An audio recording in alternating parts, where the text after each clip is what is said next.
아날로그 금고와 디지털 저주. 여러분의 노후는 안녕하신가요? 지금 이 순간에도 당신의 자녀가 당신의 통장 잔고를, 건강 상태를, 그리고 당신이 모르는 디지털 금고의 비밀을 은밀하게 설계하고 있을지도 모릅니다. 잠시 재생을 멈추고 구독과 좋아요를 눌러 알람 설정까지 해두세요. 이 이야기는 60대 아버지의 100억 유산을 둘러싼 디지털 소외와 가족 파멸의 진실입니다. 곧바로 본론으로 들어갑니다. 불친절한 세상에 버려진 사람. 내가 사는 세상이 낯설게 느껴지기 시작한 건 딱 5년 전부터였다. 은행 창구에 가면 직원 대신 기계가 나를 맞았고, 식당에 들어가면 메뉴판 대신 무표정한 키오스크가 서 있었다. 나는 여전히 현금을 꺼내 들었고, 카드는 삼성페이로 하시죠? 라는 말이 나올 때마다 손을 떨었다. 그럴 때마다 젊은 사람들은 웃으며 말했다. 아버님, 요즘 누가 그렇게 해요? QR 찍으면 다 되는데. 그 웃음이 친절이 아니라 비웃음이라는 걸 나는 알고 있었다. 이 나이에 기계를 두려워하는 건 죄가 아니지만 세상은 나를 점점 투명 인간처럼 대했다. 내 이름은 김영상, 68. 평생 흙을 만지고 살았다. 20년 전 우연히 산 강원도 자락의 임야가 신도시 개발에 걸리면서 나는 한순간에 100억짜리 땅 부자가 되었다. 하지만 돈이 나를 행복하게 만들지는 않았다. 오히려 그날 이후로 가족은 나를 사람 아닌 돈 자판기로 보기 시작했다. 디지털 문맹이라는 낙인. 아들 민수는 서울에서 IT 회사 대표로 일한다. 그는 항상 나를 시대에 뒤처진 꼰대로 치부했다. 아버지, 아직도 현금 쓰세요? 제가 삼성페이 깔아드려도 안 쓰시니까 답답합니다. 세상이 이렇게 바뀌었는데. 그의 말은 늘 옳았다. 문제는 오름이 공격이 될 때가 많다는 거다. 나는 스마트폰으로 은행 앱 하나 제대로 못 다뤘다. 지수, 둘째 딸만이 내 곁에서 조용히 말없이 도와줬다. 아버지, 이거 그냥 눌러요. 송금돼요. 이렇게? 네, 됐어요. 그녀는 늘 내 속도를 기다려줬다. 민수는 늘 나를 재촉했다. 가짜 금고와 진짜 비밀. 사람들은 내가 그 100억 자산을 현금으로 금고에 넣어뒀다고 믿는다. 심지어 민수도 그렇게 믿었다. 내 지하 창고에는 낡은 철제 금고가 있다. 겉으론 비밀의 금고지만 그 안에는 진짜 돈이 아니라 시드 문장 하나가 들어있다. 그건 내가 20년 세월 속에 배운 한 가지 지혜였다. 세상은 눈에 보이는 돈을 믿지만 진짜 가치는 보이지 않는 곳에 있다. 나는 디지털 문맹이었지만 디지털의 탐욕을 누구보다 먼저 깨달았다. 그래서 그 100억을 현금이 아닌 코인과 NFT로 분산시켰다. 그것이 나를 시험대 위에 올려놓을 줄은 몰랐다. 사위기의 날. 며칠 전 갑자기 가슴이 답답해졌다. 병원 응급실로 실려갔고 가족에게 연락이 갔다. 가장 먼저 도착한 사람은 민수였다. 그의 표정에는 걱정보다는 계산이 섞여 있었다. 아버지, 병원 기록 보니까 인지 기능 검사도 받으셨다면서요? 요즘 깜빡깜빡 하신다고 했잖아요. 혹시 그 금고 비밀번호 아직 기억하세요? 금고라니. 무슨 소리야? 아버지, 농담 마세요. 그 안에 100억 있잖아요. 현금으로 넣어두면 세금 폭탄 맞아요. 제가 관리해야 합니다. 나는 그저 미소 지었다. 민수는 치매 시작으로 확신했을 것이다. 그날 나는 결심했다. 이 디지털 문맹 가면을 쓰고 진짜 가족의 얼굴을 보자. 탐욕의 그림자. 민수는 며칠 사이 나를 병원에 입원시키고 모든 서류를 자신이 관리했다. 간호사에게는 제가 보호자입니다. 라고 명함을 건넸다. 심지어 내 휴대전화 비밀번호도 묻기 시작했다. 아버지, 휴대폰 잠금 푸세요. 요즘 의료 정보도 다 앱으로 확인해야 해요. 그때 현관문이 열렸다. 둘째 지수가 들어왔다. 작은 체구, 밤샘 알바 티 나는 눈 밑 그림자. 오빠 그만해. 아버지는 괜찮으셔. 네가 뭘 알아? 너는 상속하고 상관없잖아. 민수는 지수를 무시했다. 지수는 내 곁으로 와서 조용히 손을 잡았다. 기름 냄새 나는 거칠고 따뜻한 손. 아버지, 이제 진짜 힘드세요. 괜찮다. 나는 그녀에게 속삭였다. 지수야, 옛날에 내가 얘기했던 그 코드 기억나니? 코드요? 그래. 진짜 금고 열쇠란다. 그녀는 무슨 뜻인지 모른 채 고개를 끄덕였다. 하지만 그 순간 내 마음은 확신으로 가득 찼다. 이제 누가 날 진심으로 보는지 확실히 보겠구나. 여러분, 이제부터 이 이야기는 단순한 유산 다툼이 아닙니다. 60대 아버지가 디지털 금고를 지키기 위해 꾸민 최후의 시험. 그리고 그 시험에 걸려든 가족들의 민낯이 드러납니다. 만약 당신의 아버지가 갑자기 금국 비밀번호를 잊었다고 말한다면 당신은 그걸 걱정하시겠습니까? 아니면 기회라 생각하시겠습니까? 지금 잠시 멈추지 마세요. 이어지는 이야기 속에서 100억보다 무거운 가족의 탐욕이 드러납니다. 며칠 후 민수는 변호사와 함께 찾아왔다. 그는 아버지의 건강을 위한 후견인 지정이라는 명목으로 모든 서류를 법원에 제출했다. 그날 밤 지수는 편의점 알바를 마치고 조용히 내 병실로 왔고 내게 속삭였다. 아버지, 오빠가 뭔가 꾸미고 있어요. 그래. 그럼 놔둬보자. 놔둔다고요? 그래야 진짜 얼굴이 보이지. 그녀는 그제야 알았다. 가족의 양심을 테스트하는 천재였다는 것을. 지금까지는 서막에 불과합니다. 다음 이야기에서는 아들의 치밀한 법적 설계와 딸의 외면 그리고 첫 번째 배신이 드러납니다. 당신의 가족은 당신의 유산을 지킬 사람입니까? 아니면 빼앗을 사람입니까? 아들의 치밀한 설계와 딸의 외면, 후견인 신청이라는 이름의 더. 내가 병실에서 회복 중일 때 민수는 이미 움직이고 있었다. 그의 목표는 단 하나였다. 100억 자산의 통제권 확보. 겉으로는 효자의 얼굴을 하고 있었지만 그 속에는 냉철한 설계가 있었다. 그가 변호사에게 말하던 대화는 내 귀에 그대로 들렸다. 우리 아버지가요? ATM도 겨우 쓰십니다. 스마트폰으로 송금은커녕 키오스크 주문도 못해요. 요즘 세상에 이런 분이 수백억 자산을 관리할 수 있겠습니까? 변호사는 고개를 끄덕이며 답했다. 좋습니다. 그걸 인지 기능 저하의 근거로 삼죠. 최근 병원 기록과 함께 제출하면 후견인 지정은 어렵지 않을 겁니다. 내 디지털 문맹을 법적 무기로 삼고 있었다. 나는 천천히 그 덫이 완성되어 가는 걸 지켜봤다. 그리고 일부러 아무 말도 하지 않았다.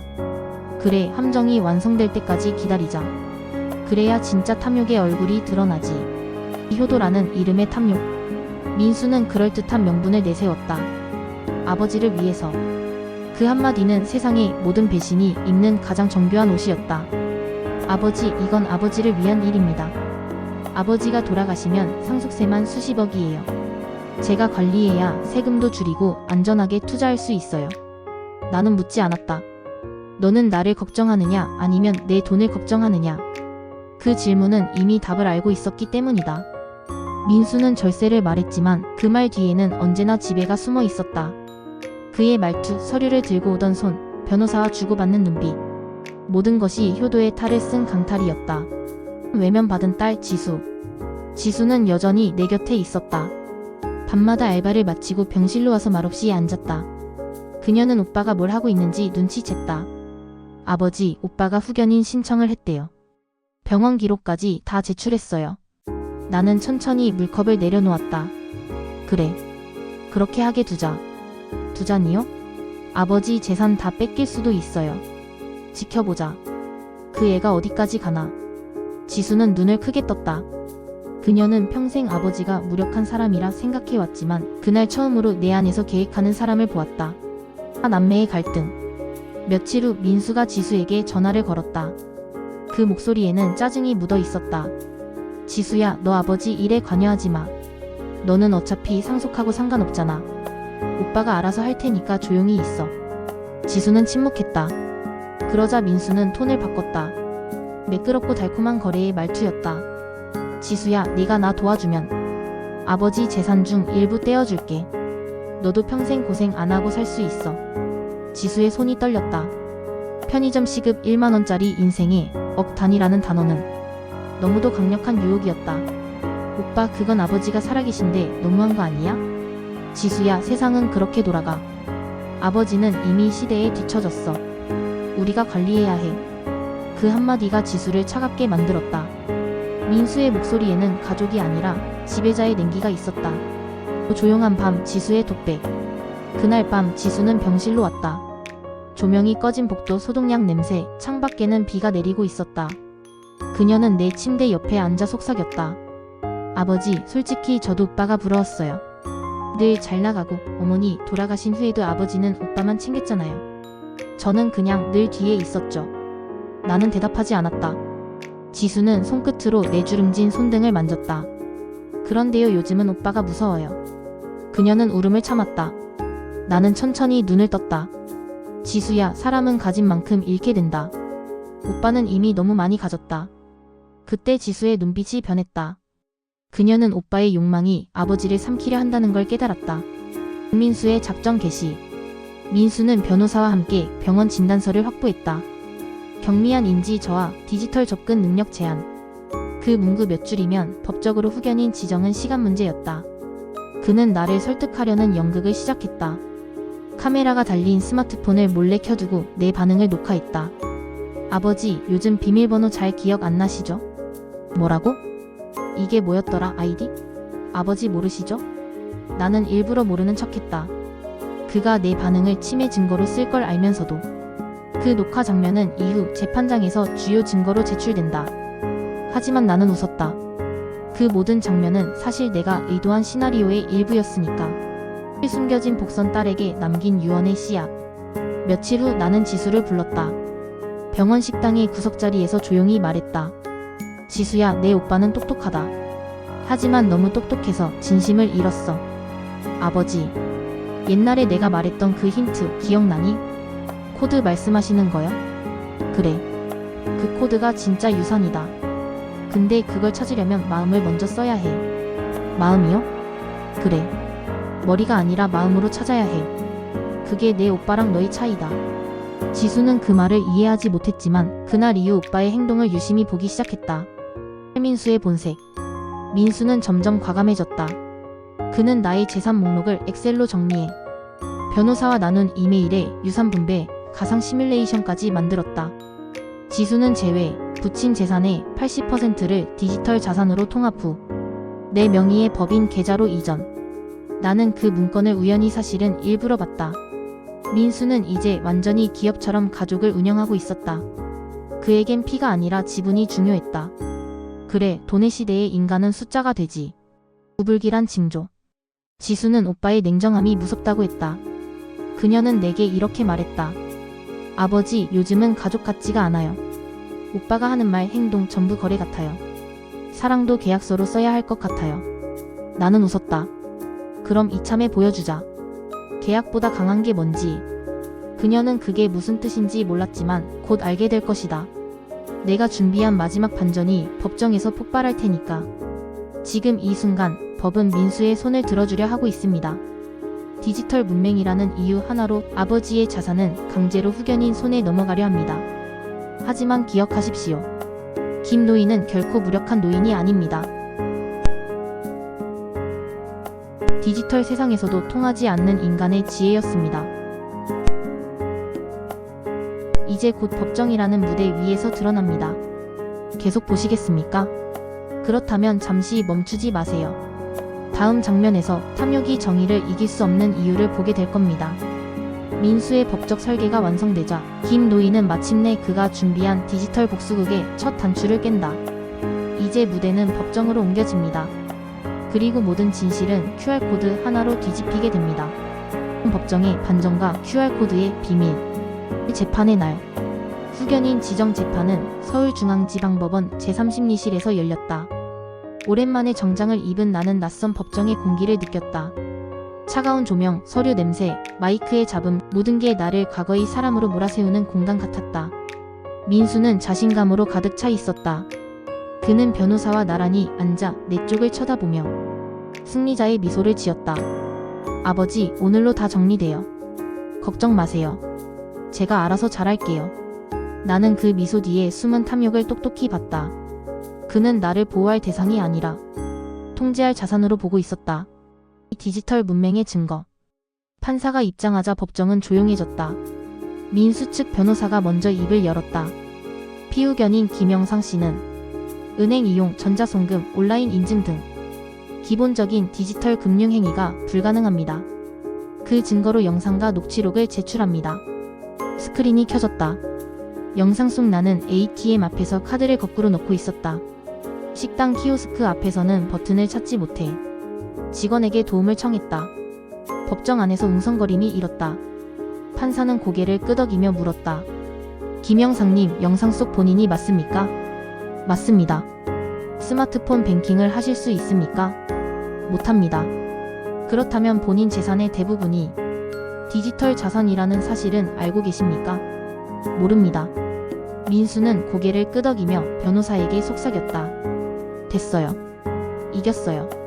나는 그 순간을 기다리고 있었다. 침묵 뒤의 발언. 나는 조용히 자리에서 일어섰다. 판사님, 제가 한 말씀 드려도 되겠습니까? 발언을 허가합니다. 나는 천천히 주머니에서 낡은 열쇠 하나를 꺼냈다. 법정의 모든 시선이 내 손끝으로 쏠렸다. 저금고 안에는 돈이 없습니다. 단 한 장의 종이 그리고 하나의 문장만 있을 뿐입니다. 판사가 고개를 들었다. 문장입니까? 프레이즈. 제 자산의 근원입니다. 민수는 자리에서 벌떡 일어났다. 아버지, 그걸 왜 금고에 넣어두셨어요? 그래야 누가 진짜 내 자산을 탐하는지 볼 수 있지. 사법정의 긴장. 민수 측 변호사는 웃음을 지으며 말했다. 김영상님, 시드 프레이즈라니요? 그건 블록체인 계정의 비밀번호 같은 것 아닙니까? 그런 걸 관리할 능력이 있으십니까? 나는 변호사를 똑바로 쳐다보았다. 나는 디지털 문맹이 맞습니다. 멍청이는 아닙니다. 그 말에 방청석이 술렁였다. 나는 계속 말했다. 그 시드 프레이즈는 단지 첫 번째 문입니다. 진짜 문을 열려면 QR코드 인증서가 필요합니다. 판사가 물었다. 그 QR코드는 어디에 있습니까? 나는 천천히 고개를 돌려 지수를 바라봤다. 나를 끝까지 믿고 도와준 단 한 사람에게 맡겼습니다. 오민수의 광기. 민수는 얼굴이 하얗게 질렸다. 그는 지수를 향해 소리쳤다.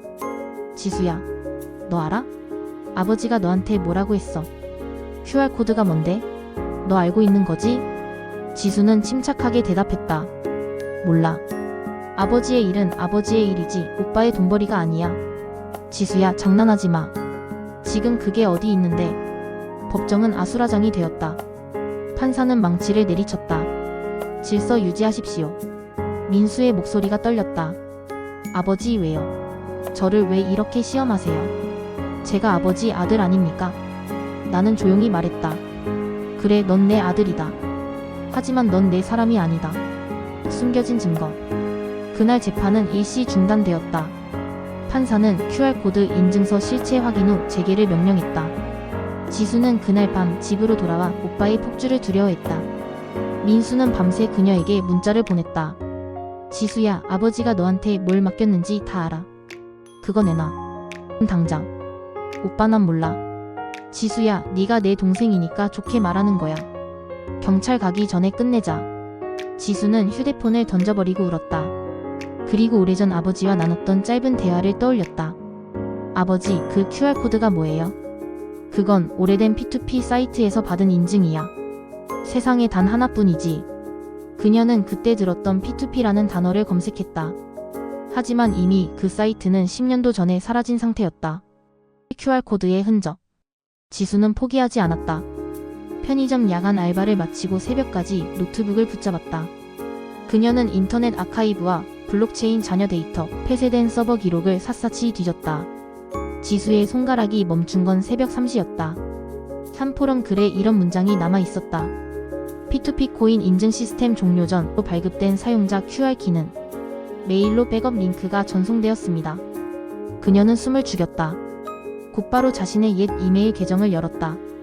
그리고 수신한 맨 아래에서 오래된 메일 하나를 발견했다. 제목 P2P 백업오스 링크. 그 메일의 발신일은 10년 전, 보낸 사람은 아버지의 이름이었다.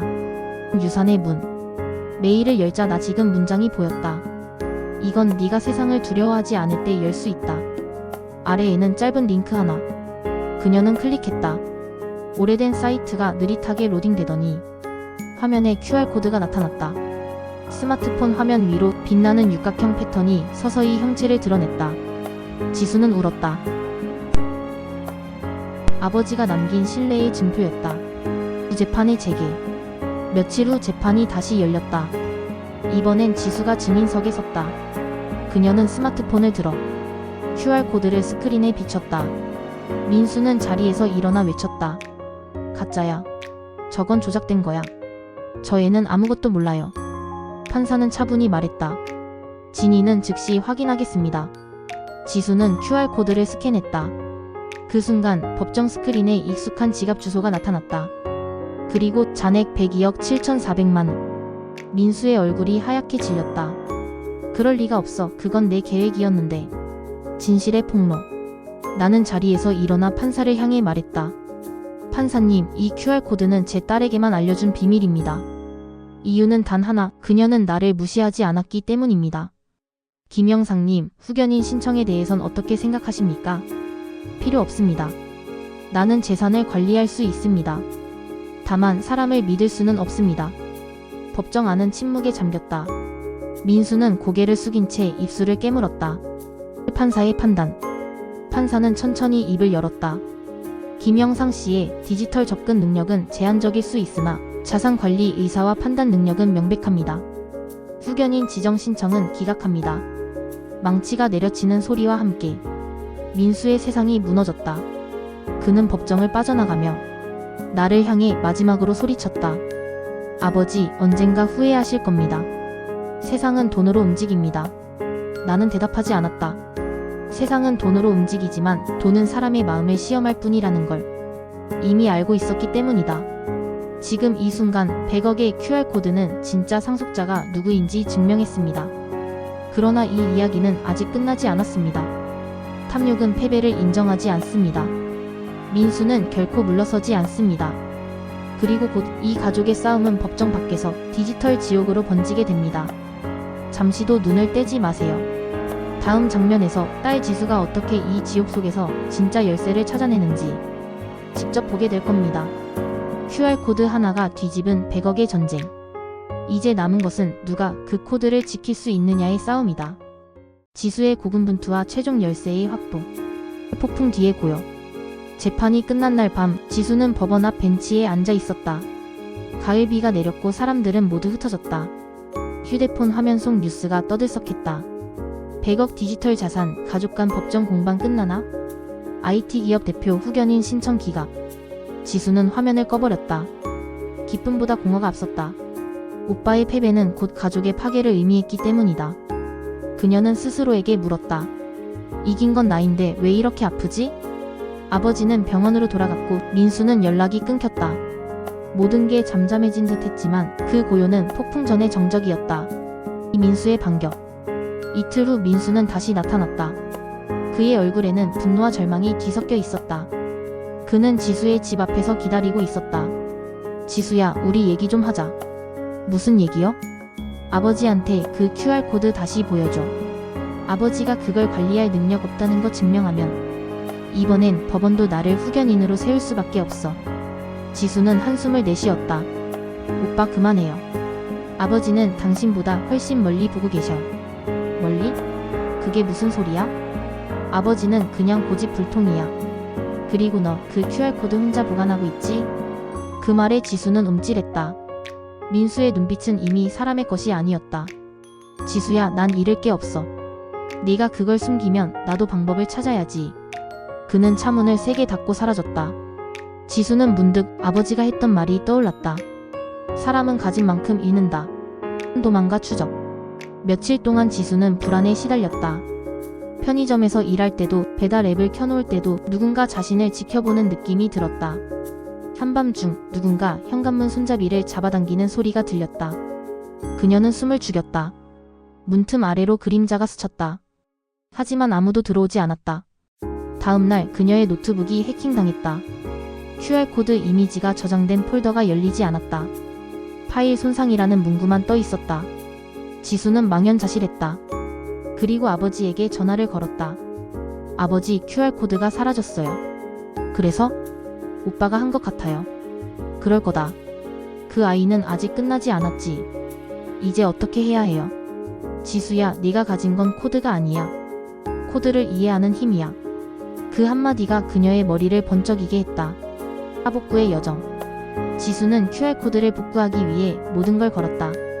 그녀는 IT 전공도 기술 배경도 없었다. 하지만 알바 중 배운 단순 반복에 끈기가 있었다. 그녀는 중고 노트북을 사서 암호화폐 커뮤니티와 블록체인 포럼을 뒤졌다. 낯선 코드 언어들이 쏟아졌지만 그녀는 하나씩 복사해 붙이며 구조를 익혔다. 어느새 새벽 4시. 피곤과 두려움이 한계에 다다를 때 한 유저의 댓글이 눈에 들어왔다.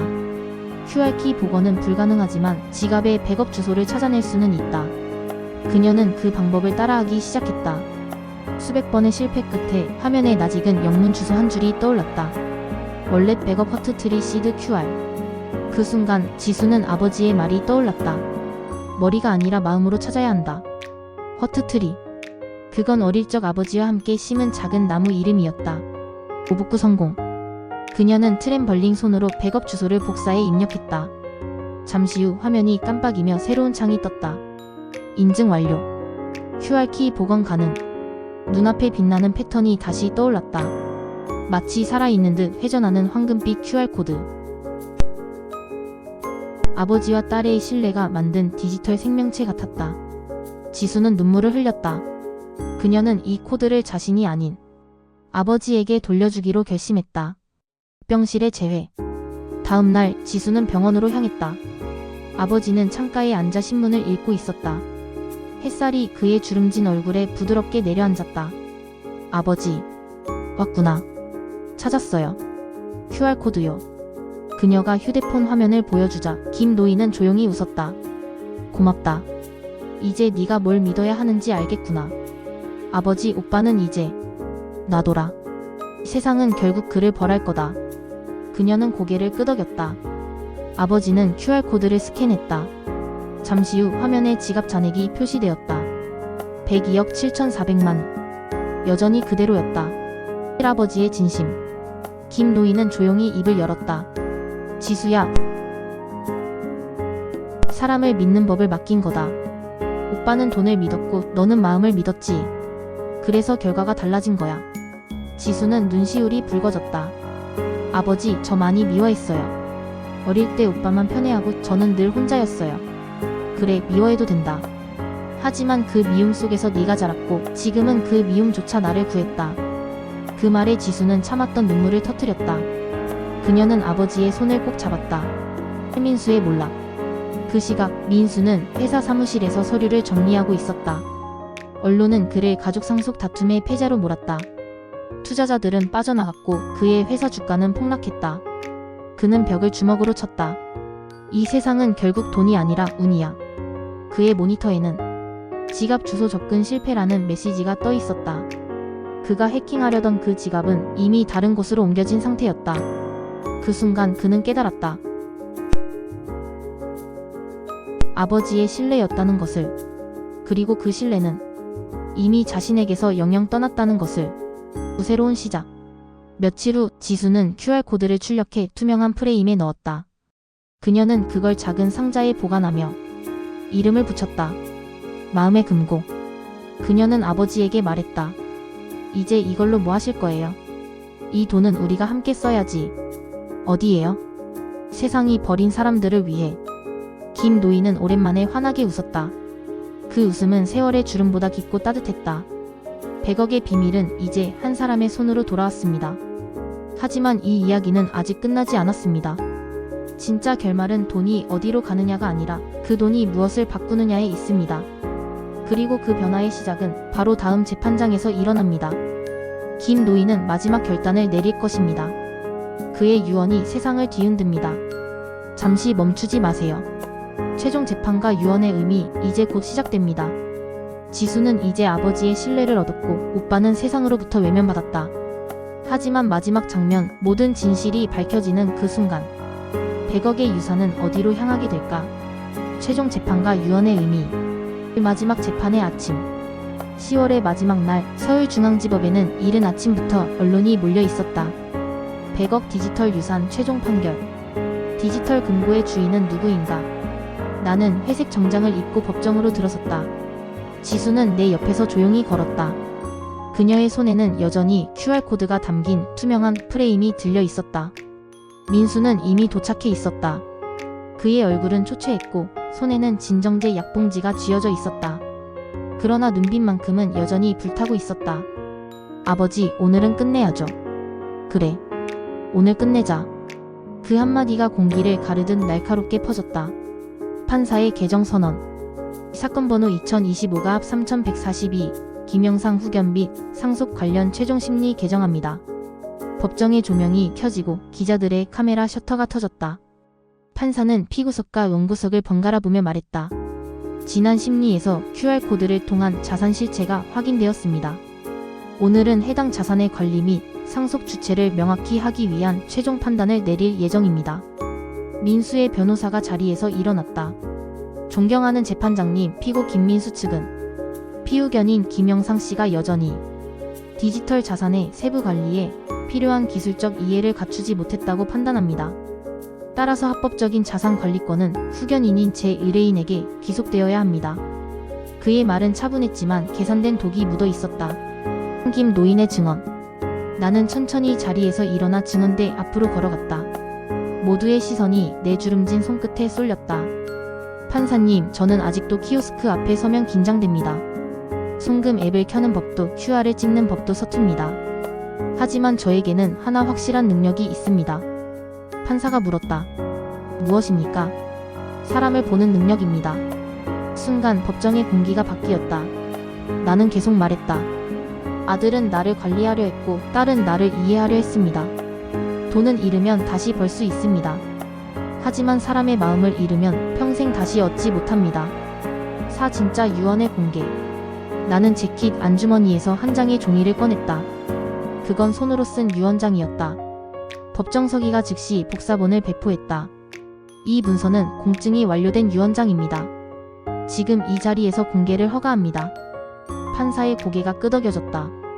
나는 읽기 시작했다. 유언장 김영상. 나 김영상은 생전 보유한 모든 디지털 자산을 첫째 김민수에게는 일체 상속하지 않는다. 둘째 김지수에게 90%를, 나머지 10%는 김지수와 공동명의로 디지털 소외 계층 지원 기금을 설립하여 사용한다. 이유. 아들은 나를 통제하려 했고 딸은 나를 도우려 했다. 시대가 아무리 변해도 인간의 본질은 변하지 않는다. 법정 안이 정적에 잠겼다. 카메라 셔터조차 멈췄다. 오민수의 붕괴. 민수는 손을 덜덜 떨었다. 그는 자리에서 일어나 외쳤다. 아버지, 이건 불공평합니다. 제가 어떻게 회사를 세웠는데, 제가 어떻게 이 가족을 먹여 살렸는데. 민수야. 김 노인의 목소리는 낮지만 단호했다. 넌 회사를 세웠지만 가족을 세우지 못했다.